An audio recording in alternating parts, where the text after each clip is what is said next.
Hi, my name is Alexis Schneider, and I am a nurse practitioner student at the University of St. Augustine for Health Sciences.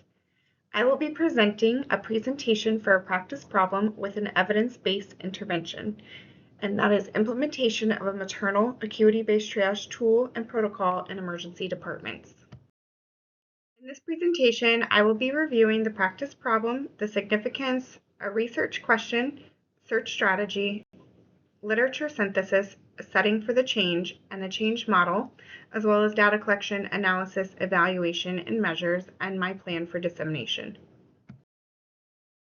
So the practice problem is in the United States, despite advancements in obstetrical research, it continues to rank among the highest of developed nations for maternal morbidity and mortality.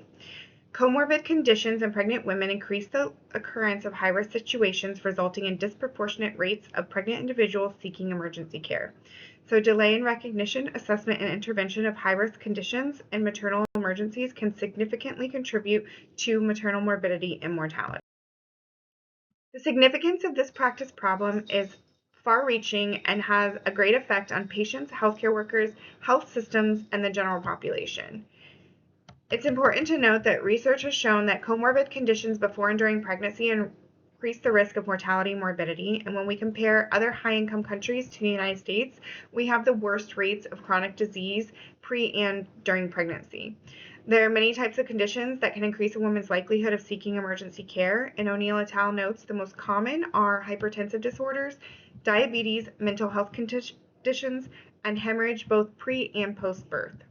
The higher rate of occurrence with these conditions in the United States contributes to the maternal mortality rate of 32.9 in 100,000 pregnancies versus that of other comparable countries, which is just 9 in 100,000 pregnancies.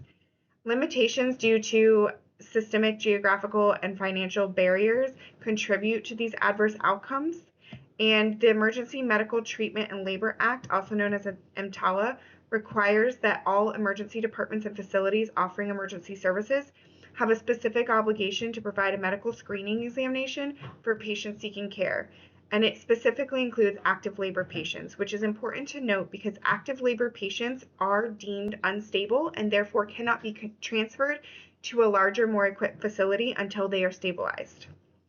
So in small rural or facilities that lack obstetrical specific triage units, this can contribute to a lack of appropriate resource access in emergent situations. And though we're considered a high-income country due to a large population and large geographic size, we have what's also known as maternity care deserts.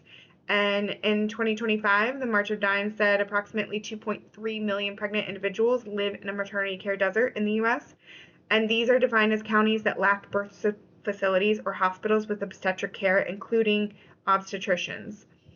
DeClercq and Zephyrin 2025 noted that the lowest overall health performance in the United States, due in part to maternity care deserts, had the highest rates of maternal mortality. So rural areas, small facilities, and non-obstetric emergency facilities often lack proper staff education and triage protocols related to high-risk maternal conditions. These facilities use an arrival-based triage or a non-obstetric-based triage system, which is inadequate in obstetric emergency situation. CASA et al. 2025 scoping review emphasized the need for maternal acuity-based triage systems and emergency triages, where efficient recognition can reduce delays in care, directly resulting in decreased adverse maternal outcomes and reduced healthcare costs. This all contributes to a significant system burden on the general population healthcare systems. It results in longer hospital stays, higher rates of ICU admissions, higher rates of readmissions, and this can increase financial burden for patients and the system and cause a lack of reimbursement, which creates a high shared cost amongst the general population due to increases in overall healthcare costs. The total cost of maternal morbidity and mortality on the U.S. healthcare delivery system is approximately $32.3 billion per year and about $8,624 per birthing individual. And additionally, the most important long-lasting effects physically and psychologically for individuals who experience birth morbidity can cause a burden of stress on them and their families, and also contribute to long-term chronic conditions and shortened lifespans. And if this wasn't enough, it also contributes to the increased rates of burnout in the healthcare system. So I use the PICO format for my evidence-based question, and it is an acute maternity care settings, how does implementing an acuity-based triage tool protocol compare with existing arrival-based triage methods and subsequent effect on maternal outcomes after 1 year? This was developed using the PICO format, and the population I chose was pregnant individuals 15 to 44 years old who sought emergency care, and this was chosen based on the available literature and the general fertility rates that literature bases it off of, and that's also because the U.S. tracking data system is based off of GFRs, which is births in 100,000 females in the 15 to 44 year age range. The proposed evidence-based intervention is an acuity-based obstetric-specific triage tool or protocol in all facilities that pregnant individuals would seek emergency care. Casa et al. Notes that an acuity-based triage tool helps to expeditiously determine a pregnant individual's acuity upon arrival, which helps dispatch early maternal fetal life-saving interventions in an appropriate urgency. It doesn't matter which triage tool, they just recommend a triage tool specific to obstetrics. Arrival-based systems are generally used, and that's why I was using it as my comparison intervention to measure the success of the proposed intervention. And those are the ones that are largely used in the rural, smaller facilities. And so for that reason, I also chose it. Outcomes were initially measured by a secondary supportive indicator, which assessed interval times of recognition to clinical intervention with pregnancy complications before and after implementing the acuity-based triage tool. The measure that would indicate the overall success would be reduced maternal mortality and morbidity in 1 year postpartum. Systematic review by Elshik et al. 2025 reported that obstetric acuity triage systems improved timeliness in critical settings, leading to measurable maternal outcomes. So I used the University of St. Augustine's library in search databases such as Senal Complete and PubMed initially. I ultimately abandoned PubMed due to the lack of relevant resources and decided to use Google Scholar. With Senal, I used a combination of key terms and Boolean terms. Key terms included maternal triage tool, obstetric emergencies, maternal mortality, maternal deaths, and pregnancy-related deaths. And Google Scholar key terms were the same, but with no Boolean terms. The inclusion criteria was full-text English peer-reviewed articles published within the last 5 years. And the inclusion for Google Scholar was the same with 2021 to 2026 date range. I quickly noted that anything on Google Scholar past the first result page of 20 articles was not relative to my PICO. With both databases, the search results with relevant titles were marked for further review, and this gave me 7 articles initially from Senal and 4 from Google, but one of those was a duplicate, so I had a total of 10 remaining articles that I investigated, and I read them for relevancy, both their abstracts and the study content. So this resulted in a total of 6 studies being relevant to my research. So for my evidence synthesis, I had 4 well-designed studies that I used, and some of them were for different reasons. Hoffman et al. Was a really large, well-designed study that actually looked at implementation of maternal triage tools. However, it was done in a very large tertiary center, so it did note that there was limitations in regards to rural facilities. However, it promoted that implementation, no matter where the facility, would be beneficial in reducing maternal morbidity and mortality. Joseph et al. Was one I used to look at the highest rates of maternal emergency care and to guide what conditions I would be looking at and measuring in a triage situation. And then Elshik et al. Was a great study that was done and analyzed multiple different triage acuity-based obstetric tools across the world and decided that none of them were better than the other, that each different place has a different reason for implementing them. And then Fink et al. I used to see how we could optimize maternal outcomes because it looked at the United States as a whole. So the settings where I would implement this system would be in all emergency rooms, all maternity wards and units with triage, obstetric triages, with a special focus in those rural departments, resource-limited departments, and emergency rooms and facilities without obstetric units.